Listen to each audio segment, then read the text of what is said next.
Okay, so we're in Gardona Riviera here for John Rao's Summer Symposium on the shores of Lake Garda. Hello ladies, thank you for joining us. What is your name? My name is Virginia Barb. Virginia, where are you from? Post Falls, Idaho. Post Falls, Idaho. Is this the first time you've been at this event? This is, yes, it's my first time here. I gotta ask you a question. Why are you here? How'd you hear about this? I heard about this through the Remnant newspaper, actually. I see. I didn't know all about that. Ah, okay. And I've been looking at the advertisements for years, and I finally came. So I see. I'll be back next year. Great. And your name? Eiley Whalen. And from New York. From New York. And I have a feeling this is not your first time, Eiley. No, it's not. This is year 14. 14. That's amazing. That is amazing. Hello again, ladies and gentlemen. Michael Matt for the Remnant Forum.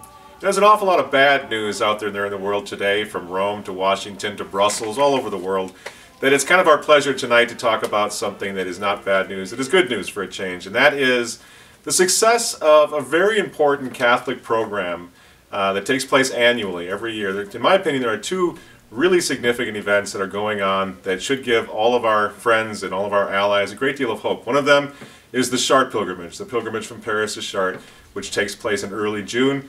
The other one is a program that's been going on for a lot of years, and it is the Summer Symposium that Roman Forum runs in Gardona Riviera in Italy, run by our good friend Dr. John Rao, who is a professor at St. John's University.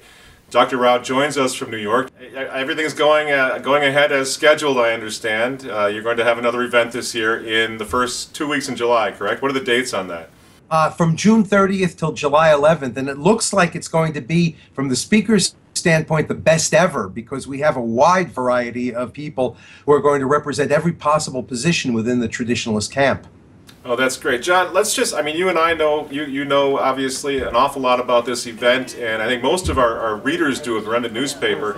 Some of the folks on Remnant TV that are watching us on the internet TV station maybe don't know that much about it. So let's just back up. I guess I'll set it up, my question for you, by saying, you know, I think it's one of the few events that are happening in the world today that is putting a tremendous amount of focus on this idea of the Catholic intellectual tradition, which, as we all know, is in desperate situation, desperate, dire straits right now.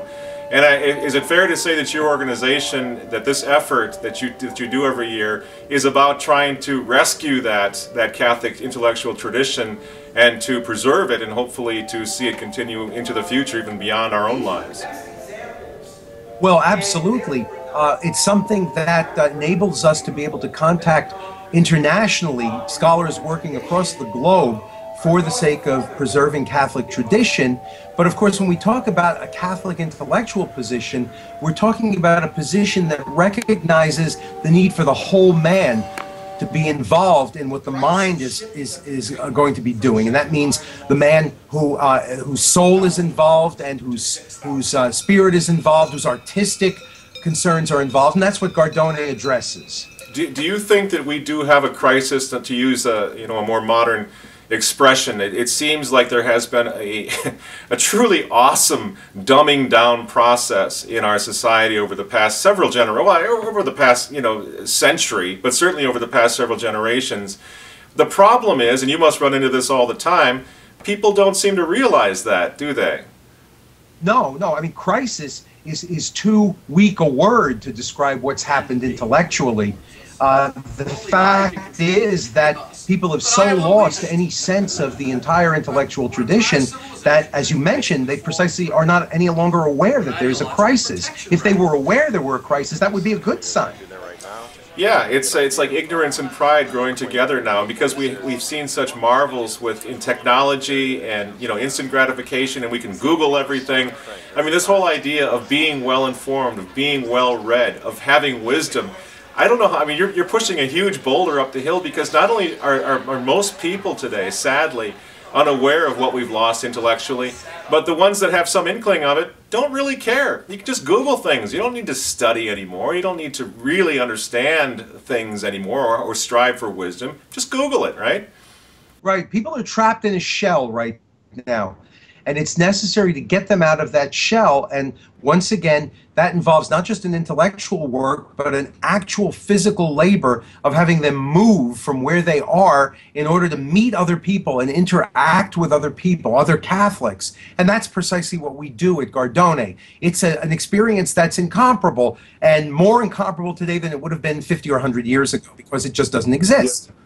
And say something about that, because I know we've seen in our promotional efforts for your event, we've seen some people say, hey, you know, why are we going all the way to Europe to do this? Why don't we do this in Des Moines, Iowa, or Dubuque, or wherever? And I guess I think it would be analogous to say, that would be like saying, instead of going out to Yellowstone National Park to camp, why don't you just pitch a tent in your backyard? I mean, in other words, to truly appreciate the experience of camping, or wherever you want to experience a wonderful place, you got to go to that place to sort of sample it, to breathe in the air, to experience, to see it, to smell it, right? And I think that what you're doing in Gardone, until you've actually experienced it, you don't understand how important the setting is in order to help raise awareness among people of what it is as Catholics that we've truly lost. Yeah, that's the most apt analogy that you could make. You cannot experience camping virtually. You have to go camping. You can't experience the Chartres pilgrimage without being on the pilgrimage. You cannot experience being together with other Catholics, living together with them spiritually, intellectually, and then also in a social way with the great enjoyment that entails, unless you do it. And that's precisely what we offer. And it is a life-changing experience. Yeah, it truly is. Let's just break down for a little bit how a typical day at Gardone goes. Now, we have the lectures, and you have lecturers from all around the world. That's the other reason it has to be in Europe. You have so many contributors who are English-speaking, most of them, but they're in Europe, so we have to find a middle ground anyway. So you have these outstanding lecturers, and then you also place great emphasis on the traditional Latin Mass. And tell us a little something about culturally the emphasis that you put on the dining experience and sampling the old European life as it once was and is no more. Well, again, as you mentioned, it's the entire experience that has to be taken together. If what you did is you pulled one element out and then overemphasized it, it could seem exaggerated. But it's everything all together. We wake up, we go to the lectures, we have Mass at midday, we then experience a social experience having lunch together, we have some physical exercise, we then have another lecture, we have Vespers, and then we have in the evening our main dining experience, where really the conversation about all of the lectures then develops. It's in the context of this dining experience, which is a Catholic experience, a symposium. As Plato, for example, has a symposium as a center for one of the most important of his Socratic dialogues that enables people to grow. I remember a few years ago, a dinner with an extremely intelligent and important Catholic traditionalist in Italy, and I met him over dinner with a group of other people, some of them who come to our program, Miguel Ayuso from Spain, Bernard Dumont from France, Monsignor Barrero, who has been for some years now in Rome. And we talked for hours and hours at dinner. And then after it was all over, he said, we have now dined together, and this is an experience which binds. You have the sacrament, which of course on a supernatural level is the most important element of binding, but on a natural level, eating together, talking together is a bonding experience. And the friendships that we've developed at Gardone over the course of now 22 years of this program are never going to die. If it reaches the point that we all have to go up to the wall together, those of us who have dined together will go up together as brothers. That's it. You know, I think it's important, John, to point out also that the attraction that this event is now beginning to hold for people all around the world. And I'm talking about some pretty interesting celebrities. I remember the first year that you were kind enough to have me come to your event. I was just amazed. I look over, there's David Berlinski, who starred in that Ben Stein picture, Expelled. I mean, this is a pretty big wig guy who you wouldn't necessarily associate with quote-unquote traditional Catholics. He's a Jewish fellow, for example. But this that gives you an idea of the wide sort of spectrum of lecturers that you've had in there. And there are all sorts of people this year that are equally as astute in what they do and in their fields. You have Jamie Bogle, for example, who is now the president of Una Voce. Tell us something about that. Now, Dietrich von Hildebrand, who was your professor and a good friend of yours and mentor of yours, was this his idea, this idea of a symposium, and is that how you got started doing this? He obviously did not have an influence over the precise founding of Gardone, but it was something that he was involved in years ago. That was one of the inspirations for it. There was a gathering that took place every year in Bavaria that he was part of. It was called Bayerische Gemein. And people gathered every year to discuss philosophical, theological, artistic matters. And I remember him speaking about this and the impact that it had on those who attended.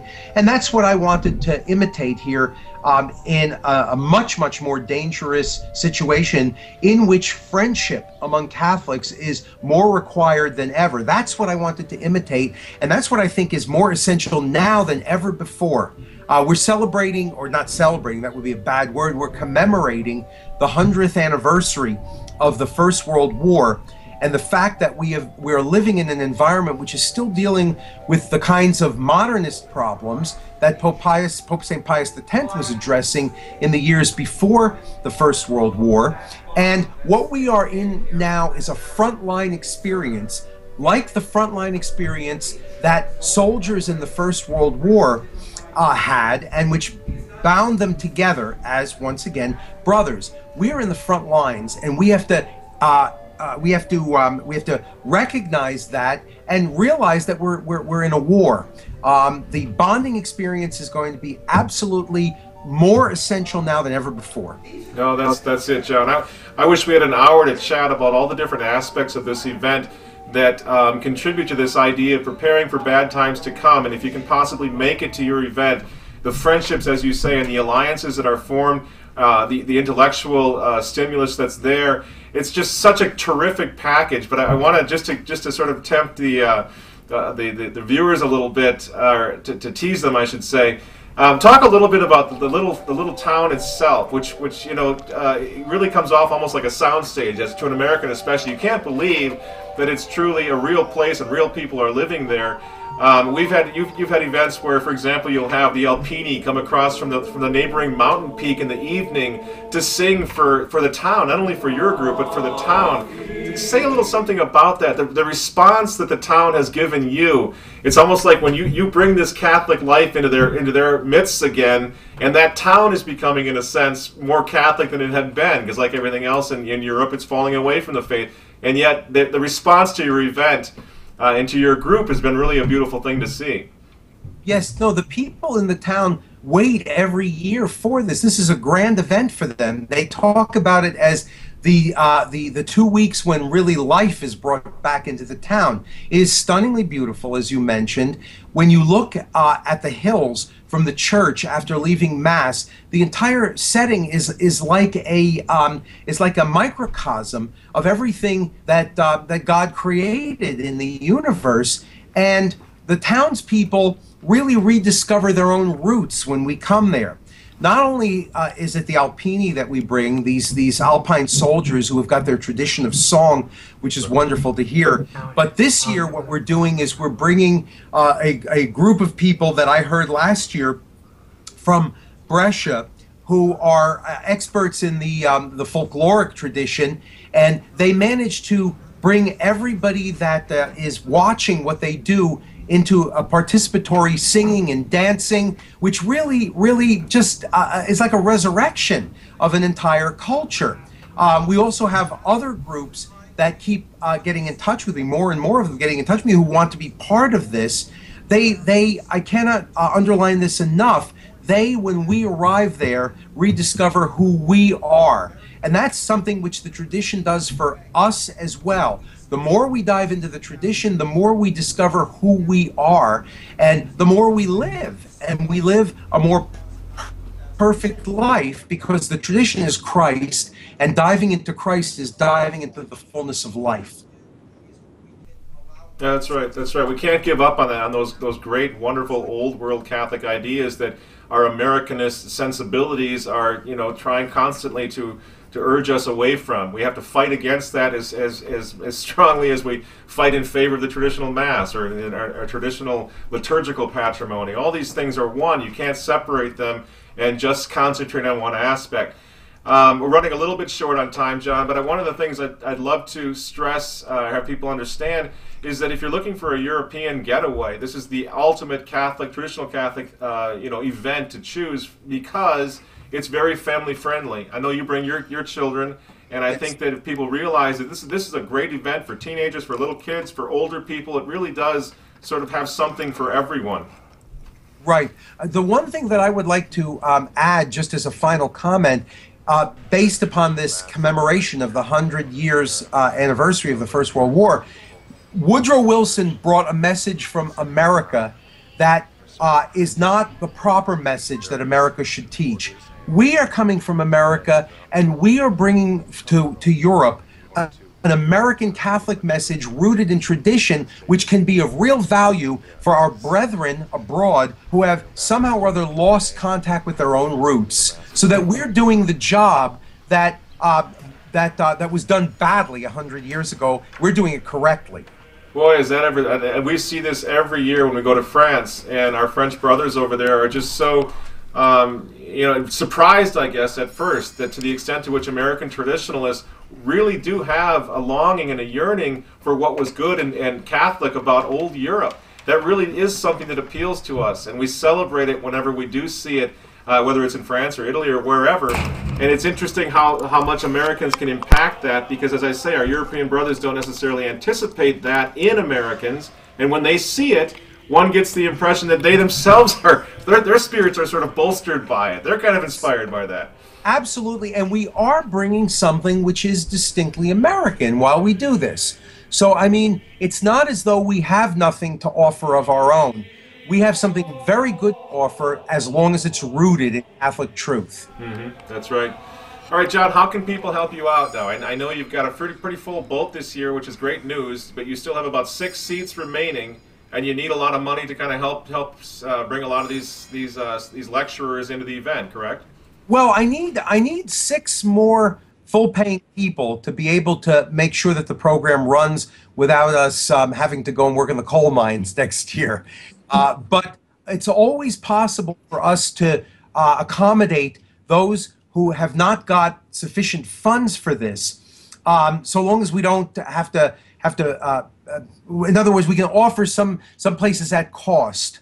So I need to get 6 more full-paying people, but I can also accommodate a few students, a few seminarians, who, with backing from people who might be willing to aid them, would be able to pay a lesser cost for the program. They'd have to get in touch with me to be able to determine the exact prices for this. But we could always use funds to help to support not just scholarships, but the major speakers as well. Yeah. No one gets the stipend from this program. No, everyone who comes and speaks comes, as you well know, without getting paid for it. So they're all offering their services freely. Yeah, and again, that really speaks to the success of this venture. I mean, you have people like, Michael Davies, Bill Mara, Dr. David Allen White. Down the line, everybody you can think of has been there. Dale Ahlquist from the Chesterton Academy. I mean, I can't think of anybody really who our viewers would know of who hasn't been there, it seems like. And that really is interesting. They're not coming for stipends. They're coming because they believe in this project, and because there's a real need throughout the whole world to fight for the restoration of the Catholic intellectual tradition, along with to fight for the restoration of the traditional liturgy and traditional education of children and so forth. And I know it's a source of frustration for you that oftentimes it seems like higher education is not, that the emphasis is not placed there. But if we don't put the emphasis there, what is the future going to be? What's it going to look like if we're going to let the enemies of our church dominate and take over all of the positions in the universities and the colleges and even the professional positions? And it doesn't make any sense. So somebody has to be doing this. You're trying to do it. And I think it's resonating with a lot of very influential people throughout the world. Yes, no, I get literally hundreds of messages from people who say that they're sorry that they cannot come, but that they wish us well, and that they know, and I think that both you and I have experienced this, that 2 weeks at this program is enough to give you the strength to go on for 50 weeks back in your labors at home for whatever crusading activities for the cause we're engaged in. Yeah, no, that's right. John, I've kept you a long time. I know it's late there in New York, but I just wanted to thank you once again for your work. You know, this is really encouraging for all of us, that to know that this is still going on, that a lot of hard work goes into it, a lot of sacrifice. You're not making a penny on this event, I'm assuming, and No. yet you continue doing it every year. And it's a great source of hope for a lot of us who are out here kind of wondering where we're going to find hope, because things are pretty depressing. So please keep it up. I'm going to put the information on the screen here for how they can the folks can contact you. We'll also be running some ads in the Remnant and on our website, remnantnewspaper.com, where people can get a hold of you at your website. I'll put the address there, John. But what is it again? Is it romanforum.org or? It's www.romanforum.org. .org. Okay, good. And they all the information, and also all the information for donations is available on the screen. Okay, that sounds great. I appreciate it very much, John, and hope to see you there this year. And if not, okay, keep the faith. I'll see you in Paris. We'll see. That's right. That's right. Short pilgrimage. That's right. Okay, thanks very much, and we'll talk to you next time. Okay, thanks a lot. All right. Bye bye. Bye bye. Hello, young man. What's your name? Peter Rao. Peter Rao. Yep. That's a famous name here in Gardona. Why is that? Where have I heard that name before? I'm John Rao's son. He's the organizer of this. You are Dr. Rao's son. What is that like? He's a pretty great guy, isn't he? Yeah, it's nice. How many years have you been coming here to Gardona? 9. This is my 10th time. Well, how old are you? I'm 9 years. So you've been coming here all your life? Yeah. Do you think this is a good place to come for people your age? Yeah. Yeah? Would you like to see more kids your age come to this event? Yeah, I would. Yeah. Is it pretty fun here too? I know there's a lot of big lectures and things like that are kind of boring for you, but do you have some fun? You what? I read through them. You read through them? Yeah. Good for you. Good for you. And then do you swim in the lake ever? Yeah, I do. Yeah? Most of the time, every day. Yeah? Yeah. So it's a nice place to sort of have a good time as well, isn't it? Yeah. And you've been serving Mass this year, haven't you? Yes, I have. Is that the first time this year, the first time you've been serving the Mass? No, I served Mass last year, too. Yeah? Always a traditional Latin Mass, right? Yeah. Do you ever go to the new Mass? You ever been to the new Mass? No? Actually, No? no. I mean, I have, but I regret it. You regret it? Yes. I see. Okay. Well, anything else you'd like to say about your father's excellent program here? Anything else you want to tell people? I'm just glad that he got the idea. You're glad he got the idea?